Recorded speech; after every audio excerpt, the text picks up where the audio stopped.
नमस्कार, आदाब, hello and a very warm welcome to in conversation. In conversation जहां हम आपकी मुलाकात कराते हैं ऐसी शख्सियात से जिनके पास हुनर तो है ही, लेकिन उनकी आइडियोलॉजीज इतनी स्ट्रॉन्ग हैं कि वो आपके साथ किसी भी मुद्दे पर बात कर सकते हैं। और हाल फिलहाल में एक बहुत ही गरमाया हुआ मुद्दा है कश्मीरी पंडित्स का। और कश्मीरी पंडित्स की जहां पर विकास के गतिविधियों में वापस रिहायशी की बात की जा रही है, उनके रिहैबिलिटेशन की बात की जा रही है, उन्हें वापस कश्मीर भेजने की बात की जा रही है, वहीं हम देखते हैं आए दिन मंदिरों को ध्वस्त करने की कोशिश की जाती है, मंदिरों को क्षति पहुंचाई जाती है और कहीं ना कहीं कश्मीरी पंडित युवाओं को फिर से आतंक का निशाना बनते हुए हम देख रहे हैं। ऐसी पूरी स्थिति में क्या कारगर साबित होगा कश्मीरी पंडितों का कश्मीर वापस जाना, और कितनी चुनौतियों को सहना पड़ेगा कश्मीरी पंडितों को वापस जाने से पहले और वापस जाने के बाद? इन सभी बातों पर चर्चा करने के लिए इन कॉन्वर्सेशन में आज मेरे साथ हैं जम्मू कश्मीर के वरिष्ठ पत्रकार अनिल भट्ट। अनिल भट्ट जी से हम आज इसलिए भी बात करना चाहते हैं क्योंकि कलहन से लेकर आज तक के आधुनिक लेखकों की जितनी भी किताबें, जितना भी शोध कश्मीरी पंडितों और कश्मीर की हिस्ट्री को लेकर के हुआ है, उस सभी में शोध पत्रों से लेकर आलेख तक अनिल भट्ट जी द्वारा आए दिन प्रकाशित किए जाते हैं। अनिल जी, आपका बहुत बहुत स्वागत है इन कॉन्वर्सेशन में। थैंक यू सर, सबसे पहला सवाल यही है कि जिस तरह से टेम्पल्स वैंडलाइज किए जा रहे हैं, दोबारा से क्षति पहुंचाई जा रही है हमारे मंदिरों को, क्या कश्मीरी पंडितों की आइडियोलॉजी को, उनकी संस्कृति को एक सीधी चुनौती फिर से मिल रही? देखिए, ये जो प्रतिक्रिया आप देख रहे हैं ये एक कंटिन्यूटी है जी। 1990 में जब ऑपरेशन टोपैक के तहत जब टेररिज्म को पाकिस्तान की धरती से स्पॉन्सर करके जम्मू कश्मीर में लाया गया, पर्टिकुलरली कश्मीर में उस पीरियड में JKLF से इंट्रोड्यूस किया गया, तो ये जो डिस्ट्रक्शन और जो रिलीजियस मॉन्यूमेंट्स हैं या माइलस्टोन्स हैं वो कश्मीरी पंडित के टेम्पल्स हैं, उनके लैंड्स हैं, उनके श्राइन्स हैं, तो उनको पहले ही उनको क्षति पहुंचाई गई। आप देख लीजिए कि अगर आप लास्ट असेंबली की फिगर्स देख लेंगे जो 2016 में गवर्नमेंट ने टेबल की थी एक रिपोर्ट, तो उसमें बताता है 208 टेम्पल्स को डैमेज किया गया, यानी डिस्ट्रॉय किया गया आउट ऑफ 439 टेम्पल्स। तो ये जो गवर्नमेंट ने एक्सेप्ट किया कि 208 टेम्पल्स डिस्ट्रॉय किए गए, आप सोच सकते हो कि ये कितना बड़ा एक जेनोसाइड या ह्यूमन राइट्स वायलेशन किसी भी धर्म के अगेंस्ट करने का मतलब आप समझ सकते हो। इसमें कोई उदाहरण और देने की ज़रूरत नहीं है। दूसरा, जहाँ ये टेम्पल्स की डेसिक्रेशन हो, टेम्पल्स की वैंडलाइजेशन हो, ये एक कंटिन्यूस प्रोसेस रही, ये अभी भी नहीं ख़त्म होगी। माता बर्गशका टेम्पल का जो डेसिक्रेशन हुआ, अभी वैंडलाइजेशन हुई है, तो ये एक आप कंटिन्यूस, मैं ये नहीं समझता हूँ कि ये कंटिन्यूस खाली 1990 से है। अगर आप देख लें, ये 1321 में जब कश्मीर में सुल्तान्स ने वहाँ अपनी फाउंडेशन रखी, इस्लाम की फाउंडेशन रखी, वहाँ से अगर आप देखेंगे कंटिन्यूस में टेम्पल्स पे अटैक्स हुए। उस पीरियड में हज़ारों टेम्पल्स कश्मीर में थे, और हज़ारों में अगर आप देख सकते हैं कि जो अभी भी आज उन वो मॉन्यूमेंट्स ऑफ टेम्पल वैंडलाइजेशन है, टेम्पल डिस्क्रेशन है और टेम्पल डिस्ट्रक्शन है। आपका मारतंड है जी, आपका अवंती स्वामी टेम्पल है, अवंतेश्वरा टेम्पल है, ये अभी भी।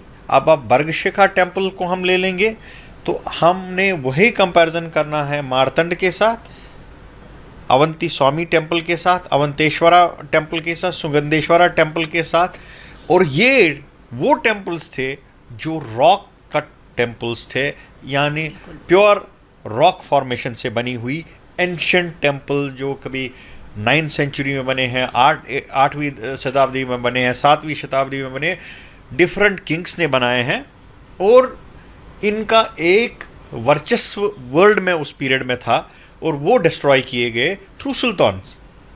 और अगर आप देखें सबसे ज़्यादा डिस्ट्रक्शन उसमें जिसको बुतशिकन भी कहा जाता है, उसने सबसे ज़्यादा डिस्ट्रक्शन टेम्पल्स की। मतलब मार्तंड टेम्पल में लकड़ी, एक हिल फॉरेस्ट को ख़त्म करके वो लकड़ी लाई गई और उसको जलाने की कोशिश की गई।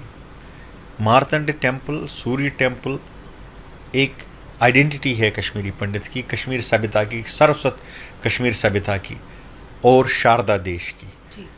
वो सब चीज़ें अगर आप देखेंगे, माता शारदा हो, एंशिएंट टेम्पल्स हैं, हम अब खाली उनको हम हिस्ट्री में प्रस्तुत करते हैं, या उसी दूसरा आयाम उन्हीं में जितने भी आपके भगवान की मूर्तियाँ थी, अगर आप देखेंगे ह्यूमन साइज मूर्तियाँ हमसे भी बड़ी, यानी 7-7 फुट की मूर्तियाँ विष्णु भगवान की, शिव की, शक्तिज़म की कश्मीर की। और टेम्पल, वर्चुअली टेम्पल, जो छोटा टेम्पल बना हुआ है, वो आज आप पाते कहाँ पे हैं? आज आप ये जम्मू कश्मीर की म्यूज़ियम में नहीं पाते हैं, आप ये वाशिंगटन के डीसी के म्यूज़ियम में पाते हैं। बिल्कुल 200 से ज़्यादा की मूर्तियाँ आप देख लीजिए वाशिंगटन के म्यूज़ियम में है। बिल्कुल बिल्कुल सही बात आप कह रहे हैं, और जिस तरफ आप इशारा कर रहे हैं ये एक जाहिर सी बात है, तभी ये इस मुद्दे पर चर्चा करने का हमारे मन में भी ख्याल इसीलिए आया क्योंकि यही देखा गया है कि भारत की संस्कृति को जब भी चोट पहुंचाने की बात आई है, जब भी किसी ने भारत के ऊपर कब्जा जमाने की कोशिश की है, तो सबसे पहले यहाँ की धार्मिक संस्कृति को जो है क्षति पहुंचाई गई है। और जब हमने 90 के दशक में भी देखा, सबसे पहली जो क्षति पहुंची थी वो कश्मीरी पंडितों के धार्मिक सद्भाव को लेकर के उसको चोट पहुंचाने की कोशिश की गई थी। और अब जब सरकार ये दावा कर रही है कि हम कश्मीर जाकर वापस से पुनः स्थापित करेंगे कश्मीरी पंडितों को, फिर एक बार हम फिर यही नज़रिया देख रहे हैं हर किसी का, किसी भी समुदाय का, कि अगर हमने कश्मीरी पंडितों को कहीं ना कहीं चोट पहुंचानी है तो सबसे गहरा घाव जो है वो कश्मीरी पंडितों को उनकी धर्म की चोट से लगेगा। क्या कहना चाहेंगे? देखिए, जहाँ तक मैंने ये कहा कि जो एक कंटिन्यूस प्रोसेस थी, तो वो आज से नहीं, एग्जैक्टली 800 ईयर्स से। तो वो 800 ईयर्स से जब भी आपका चेंज ऑफ कोई भी एक जियोग्राफिकल टेरिटरी का एक रिशेप करना होता है किसी रिलीजियस आइडेंटिटी के बेस पे, उसमें सबसे इम्पॉर्टेंट चीज़ पे पहला अटैक होता था उसकी रिलीजियस आइडेंटिटी पे। सेकंड होता उसके जो मैनस्क्रिप्ट्स हैं, कश्मीर में मैनस्क्रिप्ट्स इतने जलाए गए, दरियाओं में डाले गए, डल लेक में डाले गए, और ये हिस्ट्री में मतलब कूट कूट के लिखा हुआ पुराने वाले किताबों में। तो उसके बाद में वो तो था ही था, उसके बाद में सबसे बड़ा लुटेरा उसमें अंग्रेज़ साबित हुआ। आप देख लीजिए, जब बुलर को, जो प्रोफेसर था बॉम्बे यूनिवर्सिटी का संस्कृत डिपार्टमेंट का, जब उस टीम बनाई गई, he was task to actually get the manuscripts of Kashmir valley. तो वो चले गए, उन्होंने वो कलेक्ट किए। आज हमारे में सबसे जो राजतरंगी का ओल्डेस्ट मैनस्क्रिप्ट, सर्वाइविंग मैनस्क्रिप्ट आज फ्रांस की यूनिवर्सिटी में, कोई नीलमत पुराना जर्मनी में है। तो ये सब चीज़ें उन अंग्रेज़ के वो जो उस टाइम लोग थे, उन लोगों ने घरों घरों में जाके वो मैनस्क्रिप्ट्स को ले लिया। एक एग्जाम्पल है कि जब वो प्रोफेसर साहब किताब लेने के लिए गए, राजतरनी लेने के लिए, वहाँ बोला गया उसको कि ये किताब सिर्फ एक विलेज में जिसका नाम है गुशी इन कुपवारा, वहाँ एक पृथ्वीनाथ जी है भट्ट, उनके पास ये किताब आपको मिलेगी। तो वो चले गए उसके पास, तो उसने मना कर दिया है वो किताब देने से। लेकिन ही वेंट टू किंग ने वहाँ से उसमें से एक फरमान जारी किया और उसको बोला कि ये जो किताब है ये आप इन अंग्रेज़ साहब को हैंड ओवर करेंगे। तो उसका देख लीजिए अब किस तरीके से सब चीज़ें ली गई। जब हम इन तमाम चीज़ों को कहते हैं, एक प्रोसेस है। भंडारकर इंस्टीट्यूट पूना में 2 लाख मैनस्क्रिप्ट्स है कश्मीर के, जो शारदा में है, आजकल कोई पढ़ता नहीं है। इसी तरीके से ब्रिटिश म्यूज़ियम में है, मूर्तियाँ भी हैं, टेम्पल्स कल्चर के जो हमारे पास स्पेसिमेंस हैं वो, और बुक्स जो मैनस्क्रिप्ट्स है तो वो सब चीज़ें लेके फॉरेन कंट्रीज़ में, और उसमें से रिसर्च करके काफ़ी चीज़ें जो प्लास्टिक सर्जरी जैसा सुश्रुता सूत्र से जो निकला है और वो कश्मीर से निकला है, तो प्लास्टिक सर्जन कोई और बन गया। तो ये तमाम चीज़ें डिबेटेबल है, क्योंकि पब्लिक डोमेन में जनरली इन चीज़ों को रिसर्च को लाना चाहिए कि कश्मीर के साथ हुआ क्या। हम ये जेनोसाइड की बात करते हैं तो हमें ये जेनोसाइड वर्ड बहुत छोटा सा लगता है। बिल्कुल। अगर आप देखेंगे cultural conversion, destruction of religious heritage, massacres, ये एक कंटिन्यूस प्रोसेस थी जिससे पूरा कश्मीर और बहुत सारे ऐसे भी प्लेसेस है जो इंडिया में है उनका तबाही हो गई। तो जब आप कश्मीर का वापस रिटर्न की बात करते हैं, देखिए गवर्नमेंट ऑफ इंडिया ने ये एफर्ट्स किए। पहला एफर्ट किया फारूक अब्दुल्ला के पीरियड में, when he was brought back from London, he was tasked to actually bring back Kashmiri pandits to valley. बिल्कुल। तो 96 में जो इलेक्शंस हुए असेंबली में, उस पीरियड में भी ये था। उसी पीरियड में एक और चीज़ जो डिस्ट्रेस सेल्स एक्ट था, that was to ensure a confidence building measure for Kashmiri Pandits. उसी के साथ साथ फिर वो पॉलिसी बनी कि हम उनको ले जाएंगे वापस, घरों में ले जाएंगे, घरों में सिक्योरिटी अपैरेट्स क्या होगा। बिल्कुल। तो वहाँ पे उस टाइम भी वही चैलेंज था, और धीरे धीरे काफ़ी एलिमेंट्स उस पीरियड में जो ये वापस नहीं चाहते थे कि Kashmiri pandit should come back and settle back in Kashmir valley, वो बहुत सारे, और वो उस टाइम फारूक अब्दुल्ला साहब भी नहीं कर पाए। तो उसके बाद में मुफ्ती सईद साहब और कांग्रेस की गवर्नमेंट आ गई, जिसका सूत्रधार था बीजेपी। उस पीरियड में जो अटल बिहारी वाजपेयी साहब के पीरियड में जो एक यूनिपोलर सिस्टम कश्मीर का होता, जो नेशनल कॉन्फ्रेंस के साथ ही था, बाईपोलर सिस्टम हो गया, पीडीपी भी आ गया जी। तो यानी रीजनल प्लेटफॉर्म पे दो पॉलिटिकल आइडेंटिटीज आ गई। It was first experiment. उस पीरियड में उन्होंने वो भी किया। उसी पीरियड में अगर आप देखेंगे कि बहुत सारे वो किए गए, टेम्पल रिकन्स्ट्रक्शंस एंड रिनोवेशंस हो गई, इंफ्रास्ट्रक्चर बनने लगा। तो उस पीरियड में भी ये लगा कि कश्मीरी पंडित को वापस ले जाएंगे, बट वो भी फेल हो गए, और ultimately it ended up in making a policy called return policy, जिसमें 7.5 लाख रुपीज़ का उन्होंने कहा जो भी आना चाहेगा वो घर में आ जाएं और हम उनको 7.5 लाख रुपए दे देंगे। 7.5 लाख रुपए वो कौन आएगा, तो अपने घर में जाएगा, सिक्योरिटी है नहीं, कॉन्फिडेंस बिल्डिंग मेजर है नहीं। सबसे तो बड़ा आप सवाल है ये सर। तो मतलब ये तो एक मजाक करने वाली बात है। मैं जी भाई साहब आपको 7 लाख रुपए दो, आप जाओ और कश्मीर में बसो।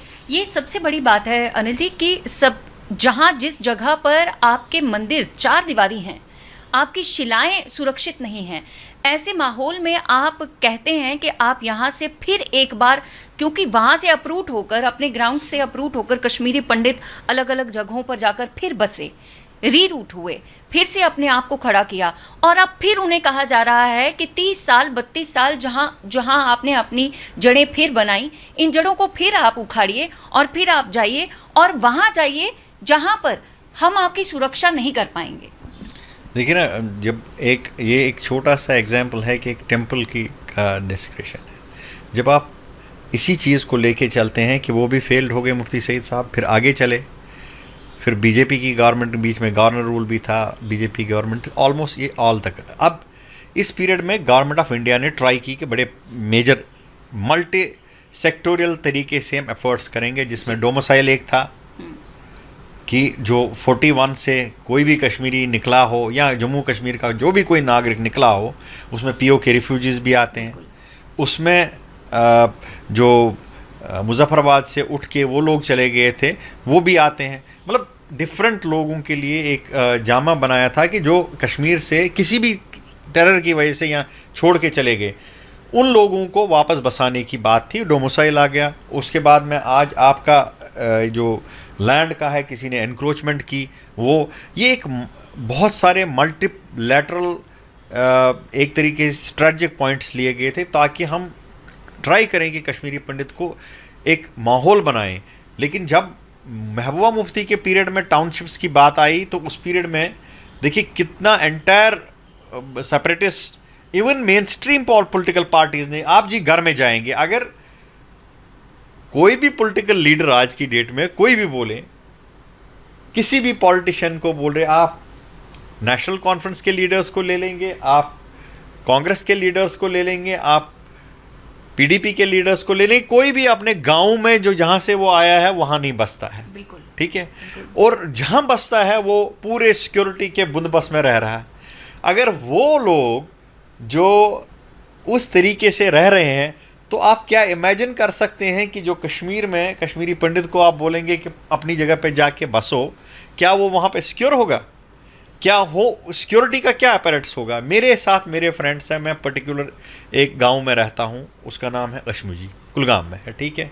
मेरे जितने भी फ्रेंड्स हैं जो मेरे साथ पढ़ते थे, रियाज मानी है, वो डायरेक्टर आजकल रूरल डेवलपमेंट है, वो अनंतनाग में बसा पहले, अनंतनाग से उठ के वो चला गया श्रीनगर, वो आज की डेट में हैदरपुरा में बस रहा है।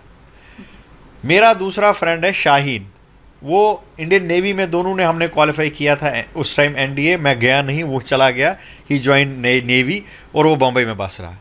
तीसरा मेरा फ्रेंड था जावेद रतर, वो आज की डेट में स्ट्रक्चरल इंजीनियरिंग करके दुबई में बैठा। 19 साल के बाद मैं आया, लेकिन घर आया, लेकिन घर में नहीं बसा, मकान बनाया अनंतनाग में, वो वहाँ नहीं बसा।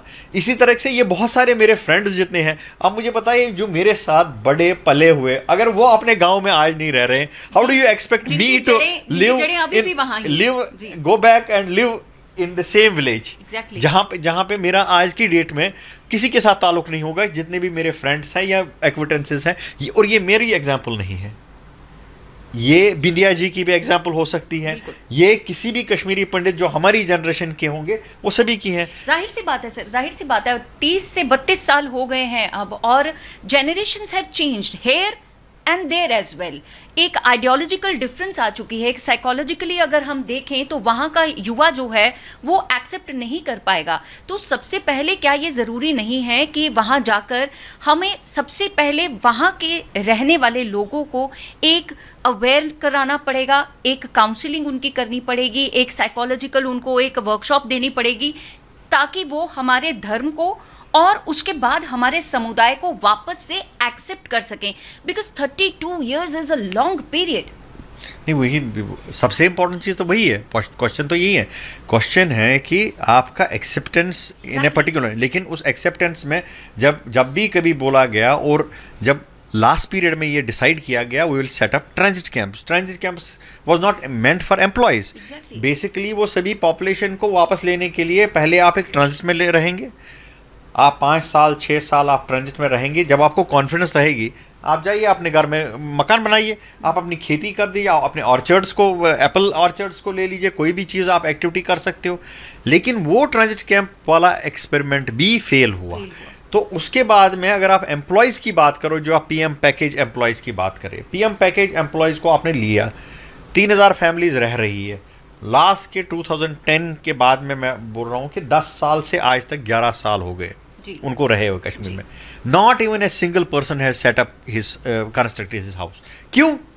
क्योंकि वो उस गेटो कल्चर से बाहर ही नहीं निकल पाया, क्योंकि वो इनसिक्योर फील कर रहा है। अगर वो बंदा जिसको आपने as a confidence building measure under a policy ले लिया कश्मीर में, to ensure that he returns back, lives back in his roots and gets settled back, और वहाँ पे आप एक कंपोजिट कल्चर को बना सकते हो, वो आज तक अपने उसी गेटो कल्चर में रह रहा है, वो आज उन्हीं सिक्योरिटी फोर्टिफिकेशन ट्रांजिट कैंप्स में रह रहा है। How do you expect to take 2 lakh 3 lakh population to Kashmir Valley and ask them to go to their villages and settle there? And that too, that kind of a generation who is exposed to the world now.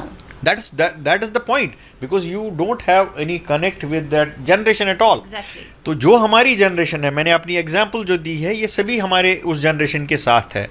तो सबसे important चीज़ है कि जब भी हमने कहा कि, और बहुत सारी कश्मीरी पंडित ऑर्गेनाइजेशन ने जब भी उन्होंने कहा कि यार एक टाउनशिप, 2 टाउनशिप या ट्राई सिटी, स्मार्ट सिटी बनाइए, जिसमें स्मार्ट सिटी में आप वहाँ पे एक एरिया दे सकते हो कि जहाँ पे वो रहेंगे, ताकि अगर आपको कश्मीर में कंपोजिटनेस बनानी है, let it be one single township, let it be 2, let it be 3, south central and north Kashmir, तो आप उन लोगों को एक सिक्योर्ड एटमॉस्फेयर जब देते हैं, आज अगर उन्हीं एम्प्लॉयज़ को आप बोलेंगे कि घर में रहने के लिए, कल सभी लोग रिजाइन करके घर में बैठेंगे। आज उनको आपने कंपोजिट में एक टाउनशिप दिया है, वहाँ वो रह रहे हैं, उनकी फैमिलीज रह रही है। अगर 11 साल से आपने उनको एक ट्रांजिट एकोमोडेशन दी है रहने के लिए, वाई और दूसरा मॉडल क्यों फेल है कि आप 1 लाख लोगों को एक ट्रांजिट, या चाहे आप वर्टिकल हो या हॉरिजॉन्टल हो, दोनों में एक टाउनशिप दिया जा सकता है। तो गवर्नमेंट ऑफ इंडिया ने भी इस टाउनशिप के लिए, मुझे लगता था कि जो प्रीवियस पीरियड में है और जो आज एफर्ट्स चल रहे थे वो उसी डायरेक्शन में है। But whenever such efforts are being taken roots in Kashmir valley, देखिए उस पीरियड में माइनॉरिटीज़ पे ये चीज़ें होती है। आप देख लीजिए, मैं ये नहीं बोल रहा हूँ कि बहुत सारे लोग पॉलिटिकल क्लास के साथ जुड़े हुए थे। अजय भारती की किलिंग हो गई जी। उसके बाद में आपके ये जो अभी पुलिस वाले हैं, जिस तरीके से जो लास्ट जिस तरीके से उसकी के, और उसमें भी देखिए Kashmiri pandit entire is saying that hold a probe, क्योंकि दे आर नॉट सेटिस्फाइड कि ये जो सर्कमस्टेंसेस हैं उस तरीके से कोई जवाबदेही नहीं। और सबसे इम्पोर्टेंट चीज़, जम्मू कश्मीर बीजेपी जिसका वाइस प्रेसिडेंट है अजय भारती जी, उसने कहा कि, और उसने कहा कि मतलब मोदी जी और शाह साहब को कहा कि ये अगर इसको प्रोब नहीं किया जाएगा, it will give setback to return policy, क्योंकि कॉन्फिडेंस लेवल है। लेकिन गवर्नमेंट ने नहीं, एक छोटा इंसिडेंट कश्मीर में हो जाता है, किसी को गन से गोली चली तो उसके सर्कमस्टेंसेस को प्रोब करने के लिए आधे घंटे में प्रोब होता है। बट व्हेन आपका एक कश्मीरी पंडित कम्युनिटी समुदाय सस्पेक्ट करता है, उसके कॉन्फिडेंस बिल्डिंग मेजर के लिए आप कोई प्रोब नहीं कर सकते हो। ये दो राही पॉलिसी नहीं होनी चाहिए। दूसरा, जब आप इन्हीं तमाम चीज़ों को बोलते हैं कि एक बार, उसके बाद में वो एक शर्मा साहब जो वहाँ पे 30 साल से रह रहा था, वो फॉलोवर था, he had never taken to the gun, मतलब उसको मारा सड़क पे। मतलब ये जब आप मतलब कि 4 लोग या 5 लोगों की डेथ हो गई और वो कम्युनिटी से बना, बेशक वो पुलिस वाला क्यों ना हो, लेकिन एक जो है, एक फिर से आपको एक फेयर साइकोसिस का एलिमेंट आ जाता है। तो जब फेयर साइकोसिस का एलिमेंट होता है तो जो जितने भी आप मेजर्स ले लेते हो वो नल एंड वाइड हो जाते हैं। तो सबसे इंपॉर्टेंट चीज़, जब आप कश्मीरी पंडित के रिटर्न एंड रिहेबिलिटेशन की बात करते हैं, आपको एक स्ट्रेटजिक पॉइंट ऑफ व्यू से, सिक्योरिटी पॉइंट ऑफ व्यू से वो सोचना पड़ेगा, ताकि आप कश्मीर को फिर कंपोजिटनेस में लाएंगे। तो वो सबसे इंपॉर्टेंट चीज़ है।